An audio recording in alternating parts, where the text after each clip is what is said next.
Thank you very much, Mr. Speaker, sir. In answer to the question by the Honourable Bala, I could say in this House that we're working hard to provide those leases to the Cuvu residents on state land.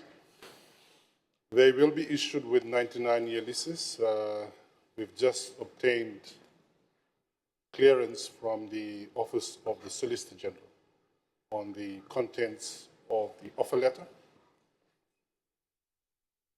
If the residents are okay with the offer and the conditions, then we're surely ready to provide them with 99-year leases. But to answer your question, Honourable Bala, it will definitely be before the end of the year. Thank you. Before the end of the year.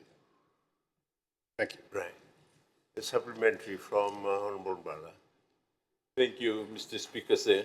Mr. Speaker, sir, can the Minister inform this House what form of payment will the residents will have to pay? If yes, what will be the amount? Thank you, Mr. Speaker, sir. Thank you. Honourable Vosarogo. Thank you, Mr. Speaker.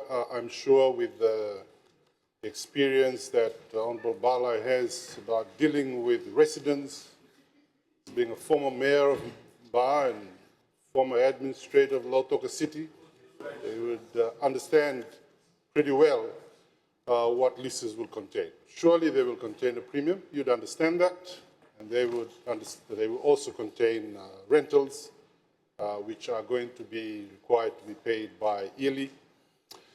The exact amount, Honourable Bala, I'm not in a position to provide you that at the moment.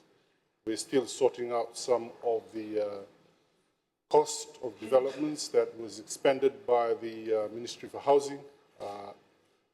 But I'm sure that that is something that the residents will be able to live with. They've been crying for their own lease for much longer than we've existed inside of this House. And so I think 2025 will be a very great year for them.